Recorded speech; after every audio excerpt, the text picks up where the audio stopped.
Okay, good morning, good afternoon, good evening, kung anong oras nyo man ito pinapanood. So magandang araw sa inyong lahat.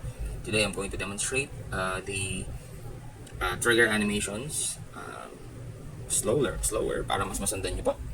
So the first thing that you're going to do is prepare your questions. So nag-prepare ako ng questions here. I used ChatGPT to create questions here. Make sure if you're using ChatGPT, yung mga questions, yung mga choices nila ay na-double check nyo so that you make sure hindi nagkakamali. No? Kasi ChatGPT, despite of it being a powerful AI tool, can make mistakes. Yan. So, naka-prepare na yung aking mga questions. Next one, let's go to a blank presentation. Now, again, if this is purely your choice, pero I would always recommend using a blank. Next one, I'm going to create another slide wherein ilalagay ko yung unang category. So, ang categories natin dito is Norse mythology with weapons, characters, and monsters. So, ang gagawin natin dyan, kukuha tayo from Google ng mga pwede natin gamitin pang cover dun sa section, sa bawat section. So, let's talk about Norse mythology. So, kukuha ko ng Norse mythology wallpaper. Ayan. Okay. Ayan. So, kukuha ko ng Norse mythology na wallpaper. Napaka-angas nito. So, yan. Angas nito. Sige, so kukuha tayo ng black grunge background. So, yan. So, kukuha ko ng black grunge background. Kasi medyo Norsey yung effect. Kung nakita nyo kanina, yung mga Norse myth ay parang ganun. So, black background. Then, let's go back to PowerPoint and then paste natin dito. And maximize natin. Yan. So, medyo blurred yan. Okay, hindi ko gusto medyo blurred. Kung napapansin nyo blurred. So, what we're going to do is this. Kapag blurred, i-click nyo yung link so that you can go to the very yung pinaka-website na papag-downloadan niya. So, check natin yung mga free. Ito, gusto ko to. Let's download it. Free download. Attribution required.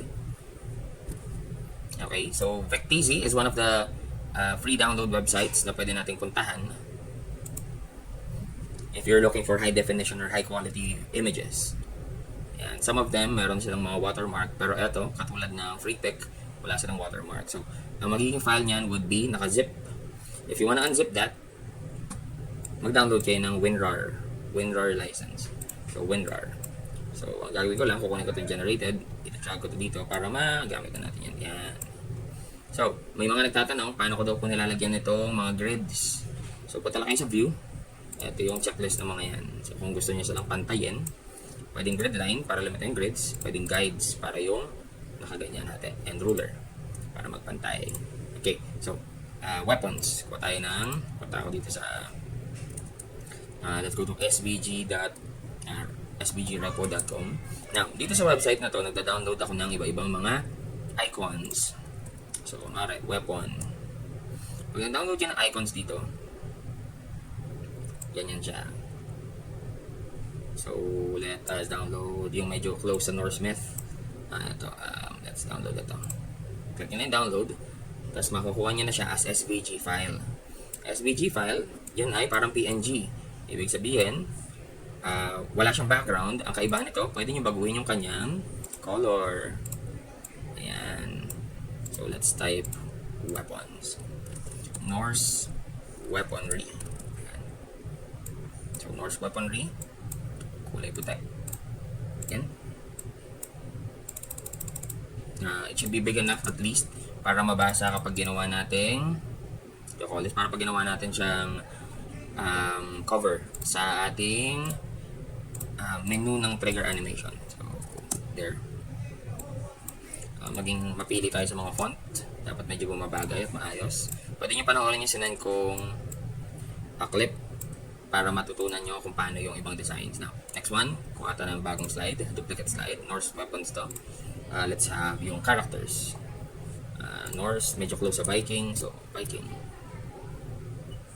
Okay. So, ito, kukunin ko. Kung maangas-angas to. Ito, this one. Viking. Ayan. So, here. Sukat lang. Okay. Delete. Dito. Gitna natin. Then, graphics fill. Ayan, white. Norse, what do I call this? heroes. Let's say heroes or Norse characters. Baka kasi mamaya walang hero, hindi pala heroes yung iba daan. Norse characters. And lastly, let's have the monsters. Okay, sabihin na natin dragon. Yung medyo close doon. Kasi ang ginamit ko ay outline. Ito. Ayan, gamitin natin. Kaya ako gumamit ng mga outline style. Una kasi, sinimulan ko na siya. Parang outline style. Ibig sabihin, yung pinaka-graphic na ginagamit natin pa-outline. Pag sinimulan nyo ng pa-outline, make sure na magko-commit kayo doon. Palibasa takot kayo sa commitment eh. Yan, lalaki lang natin ng konti. Yan, Norse monsters. Yan, so there. So after po nyan, we're going to add section. Lagay natin weapons. Right click nyo dito sa 3, add section ulit. Characters. And click nyo dito sa 4, add section ulit. And monsters. Now, bakit tayo naglalagay ng add section? So that pagdating dito, sa default section o yung main, kapag in-add natin yung zoom animation sa section zoom, by section silang what I call this, ma-animate. So mamaya i-animate ko sila para makita nyo yung difference na. Maglagay muna tayo ng questions. Okay. So let's talk about Norse weaponry. And so there, pasok muna tayo. Now this time, let's pick a Nordic background. Pili tayo ng Nordic background. Kasi Norse myth eh. So pili tayo ng medyo Nordic para yung background niya ay medyo maangas-angas. So download natin to. Papakaangas. Okay. Ito. Pre-download. Download now. Ingat kayo sa mga downloading na yun ha. Maging maingat dahil baka iba yung mapindot nyo. And drag and drop. O yan. Hindi siya kumapi. Isa pa. Drag and drop. Ayan. Hindi naman siya kumapi. Bakit? Anong klaseng file ba ito? Okay naman siya. Okay. Try ko siya drag and drop from here. Drag and drop. Ayaw. Copy and paste. Ayaw din. Insert ko. Okay. Yan, okay. So there. So, nailagay na natin siya. The next that we're going to do is I'm going to make it darker. Not too dark. Then I'm going to add a blur effect. Yan. Para yung questions yung ko ilalagay. So, let's have a placeholder para sa question. Yan. So, placeholder para sa question. Now, kung maarte kayo, katulad ko daw, kung maarte kayo sa mga designing, pwede kayong mag-download ng mga, what I call this, thematic na placeholder para magmukha siyang laro talaga. I can give you an example siguro next time. Pero for now, para hindi ma-pressure yung iba, I'm gonna use this one as a placeholder. Pero maraming available downloadables doon kung saan pwede siyang parang, yung frame niya ay may kinalaman din sa Norse myth. Now, nakita niyo yung color niya, medyo dark. Ang gagawin ko, pwede tayong edit pa ng all this transparency dito para malagay yung, para makita yung background. Pero anyway, doon tayo sa basics. Pwede nyo din yung gawin yan, pwede gawin nyo yun. Now let me add the questions. So add natin yung questions. Question number 1, what is the name of the Thor's powerful hammer? Copy, then right click, pwede nyo i-paste, or yung control C. Yan, so lakayan lang natin para mas makita. Tapos stick with the font na ginagamit natin palagi. Na, kung ano yung font na sinumulan nyo, yun ang inyo laging gagamitin. So that, consistent yung kanilang, what I call this, consistent yung ating paggamit ng font. Next one. Lalagyan na natin yung mga placeholder ng answers. So let me pick this. Since ang choices natin ay 4, I'm gonna create 4 na ganito. But before that, i-finalize muna natin yung magiging itsura niya. Yan, dark blue, dark green. Tapos, weight, mas makapal. Shape effect, meron tayong inner shadow. Yan. Huwag na yan, dark green. So, pili tayo na dark blue. Yan, dark blue. Para pag naging tama yung sagot, magiging green. Pag naging mali, blue. Okay. So, this time, type natin yung unang answer. Gungnir. Okay. Gungnir. Now, besides Greek mythology, one of the rich mythologies na pwede nyo pag-aralan sa English ay Norse myth. Given na ang Nordic regions ay may history ng Old English. So, yun. So, basically, maganda rin yun. Mjolnir. Hindi yan Mjolnir. Mjolnir. Yan, Mjolnir. Copy-paste natin para malagay natin. Gram. tsaka soft milk. Yan, soft milk. Yan, okay. So, now that we placed it, as much as possible, gawin natin mas, what I call this, mas pleasing to the eye. Yung distance niya. Yan, okay. Marte lang ako. Okay, now, we have a question here, placeholders. Tapos, meron tayong mga choices. Bababaan ko lang itong transparency nito para makita yung nasa likod. Yan, para mas mukha siya ngayon. Yan, so, yan. Next one, we're gonna do the animations na. Now, to animate, click nyo yung pinaka-object. Be careful na hindi yung text yung makiklik nyo. Pag yung text yung naklik nyo, unclick nyo ulit, tapos yung object yung kiklik nyo. Once you click the object, add animation tayo. Now, you have to animate emphasis. Kapag kinlik nyo siya, anong gusto nyo mangyari sa kanya? So, will it flash? Magbabago yung color? Magda-darken? Magpo-pulse? So, what I'm going to do is, I'm going to use pulse. Para kapag kinlik, gaganon. Okay. So, there. Pag check natin ng animation pane, nilito yung animation na available. Okay, so click natin to, round, rectangle, add animation tayo ulit. Now, add animation, pinutin ulit natin emphasis. Remember to select add animation. Kasi pag dito kayo sa gilid namili, mapapalitan yung animation na present. So, after niyang mag-pulse, gumanyan, gusto ko magbago yung kulay. So, magiging green. Yan, so magiging green. Ano bang gusto kong kulay? Grow with color. Ayan, okay pala to. Ito, gusto ko to. Grow with color. Ayan. So, anong color ang gusto ko? Kunwari, ito yung tamang sagot, green. Which is yun naman talaga yung tamang sagot daw. Next, ang gagawin ko ay with previous. Or after previous. Para kapag ka, pindot ko, mag-grow siya. O kaya man, sige, with previous tayo. There. Play natin. Yan. Okay, ganun na lalabas kapag ka naging tama yung sagot. Then, what we're going to do is this. We're going to add trigger. On, click off. Now, hindi tayo sure kung anong rectangle yung katumbas nito. That's why this is what we're going to do, mga bata. We're going to go to design. I'm wrong. We're going to go to click this and format, tapos selection pane. Dito sa selection pane, makikita natin lahat ng mga objects na nasa ating slide. So, click nyo lang to para makita nyo kung ano siya. Then, baguhin nyo siya yung pangalan. Let's make it box A. Ibig sabihin, ito yung box A. Next one is box B. Ito, box C. Tapos ito, box D. Pag nakompleto nyo na siya, pwede nyo siyang i-close. Then, babalikan natin tong animation ito. Lalagay natin dito sa animation, trigger. Remember, kailangan nakaklik tong dalawa. Okay. So, kailangan nakaklik yung dalawa or either tong nasa unahan kasi naka-after previous naman to. So, click nyo tong text or yung pinaka-box, then put trigger. On click of A. Yan, nakaklik na tayo ng A. Trigger animation na yan. So, let's see. Okay, hindi siya. Yan, okay, very good. Triggered na siya dun.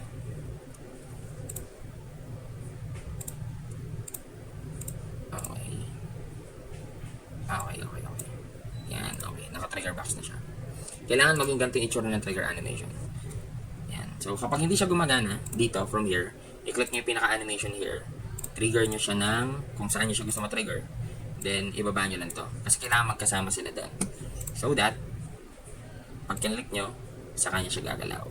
Now remember, ang trigger animation signal ay kapag natatapat yung object, ay kapag natatapat yung cursor natin dun sa triggers, nagiging ganito yung kanyang clickables. So, yan. So, yan. Okay, very good tayo done. Next one. How do we copy the animation? Pag meron ka ng animation dito, the thing that we're going to do is this. Animation painter, then paint. Natin yan. Animation painter ulit, tapos paint. Natin to. Animation painter ulit dito. Dapat nakaklik kayo sa animation, tapos paint. Ayan. So, mangyayari dyan, lahat sila meron na silang trigger. No? So, click. Click.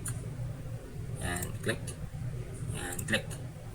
Ang gagawin na lang natin, iibahin natin yung color. So, click natin itong second box. Yung second box kasi yung grow with color. So, babaguhin natin to. Gagawin natin red. Para ibig sabihin, mali. Ito pa. Gawin natin to. Click nyo dito. Gawin natin red.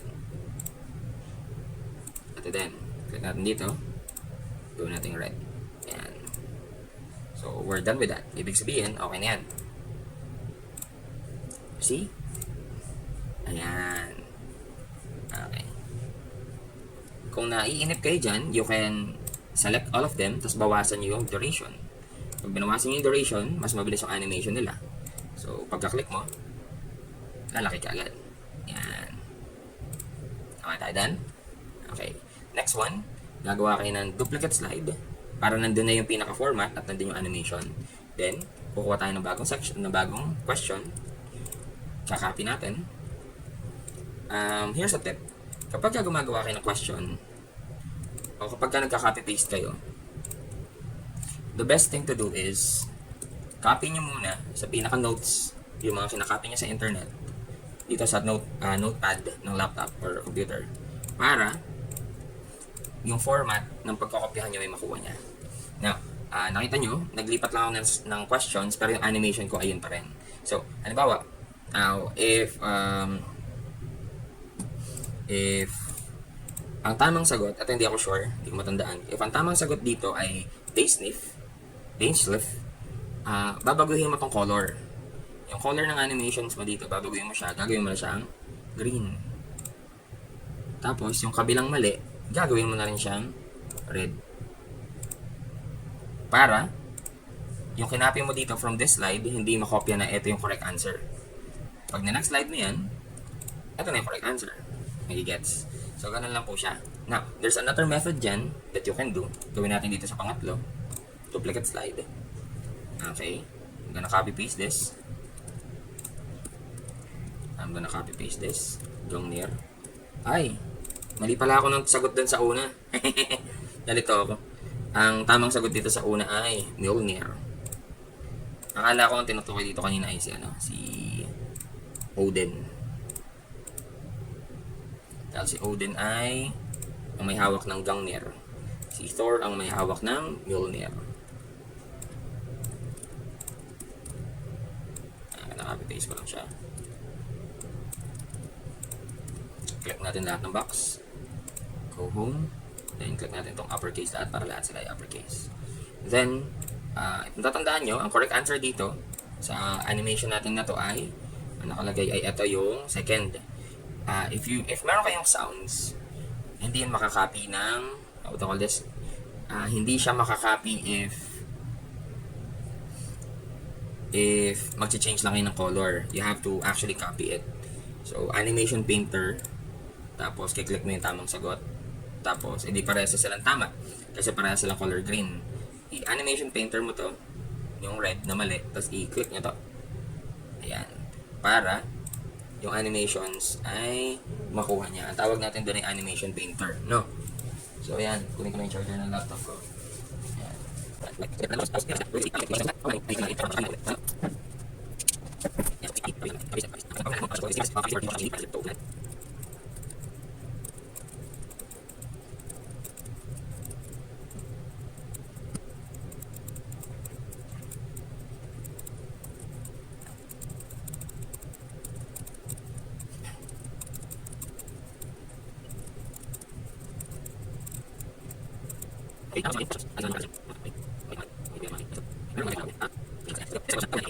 Background na related dun sa pinaka-topic na ating pinili. So, let's go with yung Northsmith. So, eto. Piliin natin siya. Gawin natin siya ganito.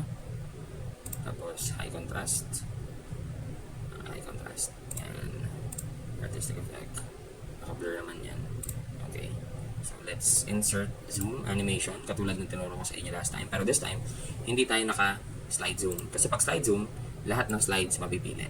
Kaya natin sila kanina ginawang section kasi so that we can simply select sections and zoom in. Pag nakaganon, we can have them look like this. Yan. Then, lalakihan natin siya. Yan. Okay. Para magmukha siyang gaming So, here. After natin siyang gawin ganyan, format tayo. Silihin natin to. Para magkaroon siya ng konting reflection at medyo maangas ang dating. Or, pwede kayong pumili ng ibang presets. Yan. So, it's up to you. Yan. Okay. So, pili tayo ng preset na ito. Para may gusto ako subukan. May napansin ako kanina. Next time gagawin ko, tignan ko ano magiging itsura. Ayan, so let's start with what's the first. So Norse weaponry. So eto, ilalagay ko siyang mas malaki. Tapos, ifo-forward natin siya mamaya. Kasi ilalagay natin itong dalawang to sa gilid. Ayan, maliit lang sila. So ang sukat nito ay 539, ito din ay 539. Ayan, tapos ifo-forward ko itong si Norse Smith para siya yung pinakamalaki sa mga yan. Okay. Okay, ayan. So, there. So, nasa likod sila nitong si Norse weaponry. Gitna natin. Ayan. Ito na ng konti. Ito na ng konti. Ayan. So, there. Nakaganyan sila. Then, piliin natin yung duplicate slide. Pagpapalitin ko naman. Ano sukat nito? 837. Gawin natin 837. So, there. Ilalagay ko rin ito sa gitna. Dapat gitna, katulad ng kanina. Pantay. Yan. Okay. Then, ang sukat nito ay 539. Dito ay 539. Siya naman. Okay. So, si 539 na ito, ilalagay ko na dito. Tapos ito, ilalagay ko na siya dito.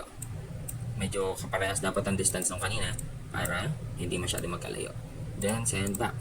Forward. Yan. So, nag-swap sila. So, medyo malayo. Dikit pa natin ng konti. So, close enough, close enough. Last one, yung pangatlo, duplicate natin. Si Norse Monsters naman, yung 837. Tapos, ito naman yung 539. Pag nagawa nyo na yan, okay, papesta na natin sila agad ng kanina. Then, send back, tapos forward. Ibig sabihin, napupunta sila sa likod ng pinaka-background natin. So, we have here yung ganyan. No? So, hindi sila masyado pantay, pero kaya lang. Dito, sa tatlong to, we're going to have morph animation para nagkaganyan sila. So, ulitin lang natin ng konti. Wait lang. Okay, kailangan ko pagbalik na rin tong Norse weaponry, tsaka Norse characters. Yan. Okay, so Norse weaponry, sagad natin to. Norse characters, sagad natin dito. Kasi yung ikot nila kanina ay mali. Yan. Okay. Yan. Okay. So, let's try. Try natin. Yan. So, ganyan na magiging form ng ikot niya. No. So, para ka namimili. Then, ang gagawin natin would be this.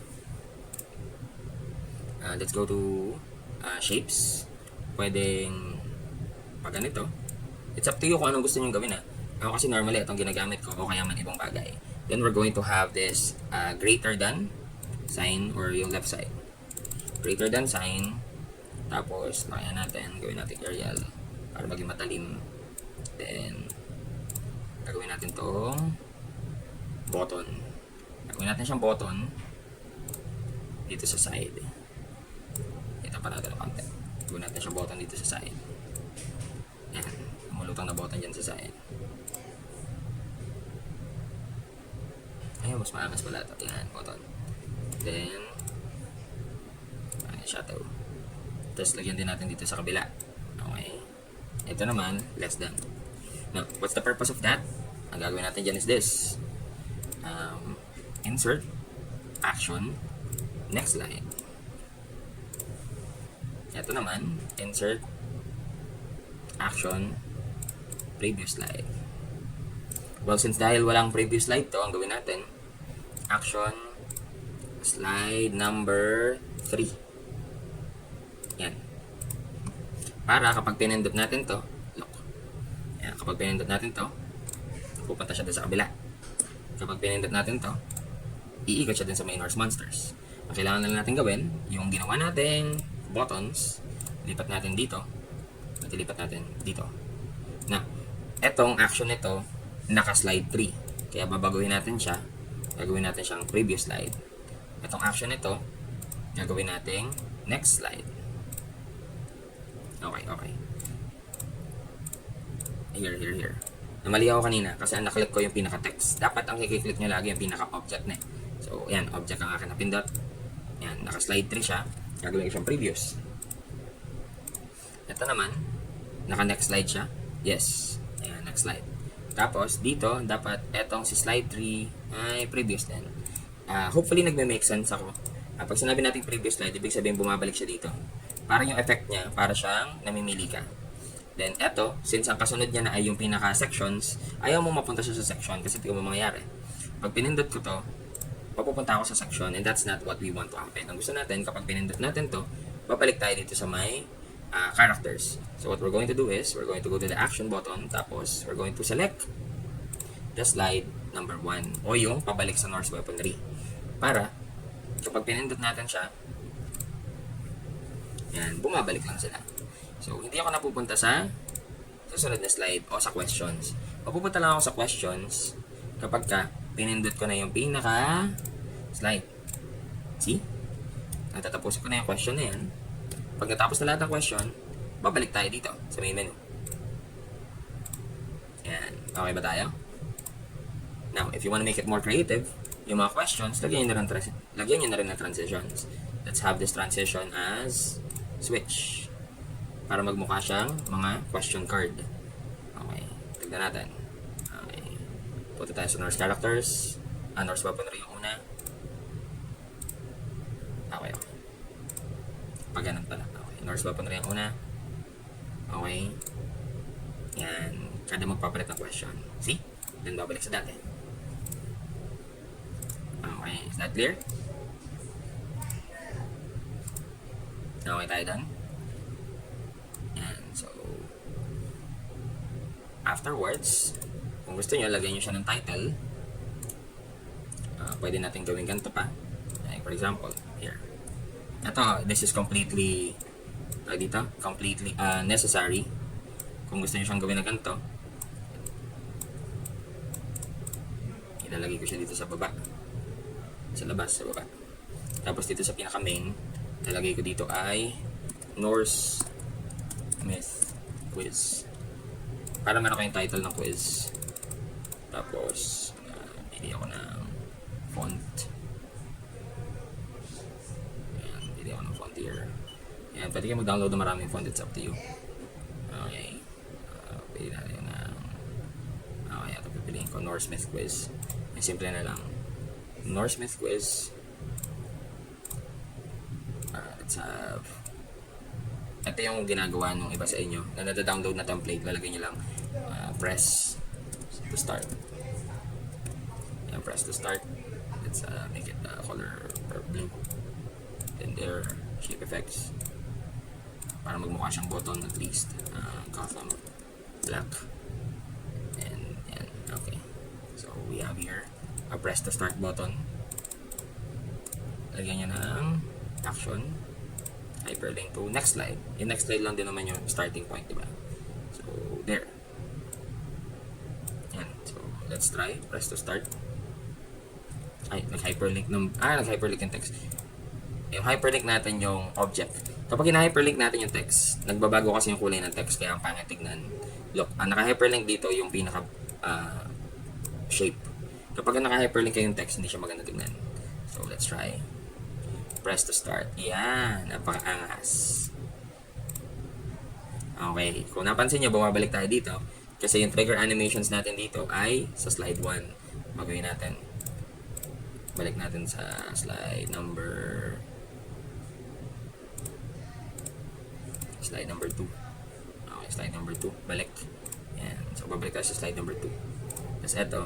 Gusto ko eto. Hindi pumunta sa slide number 3. Slide number 4 siya pupunta. Ayan, very good. Okay naman pala. Okay. Try natin. Press to start. Ayan, nice. Okay. Running smoothly. Okay, running smoothly. Good. Norse monsters. Yan. So anyway, that sums up the tutorial for tonight. Thank you very much for watching and I hope you're learning. So let's save it. Ang i-save natin ditong file ay PowerPoint presentation, binungkal yung apelyido nyo, trigger animation, DIM.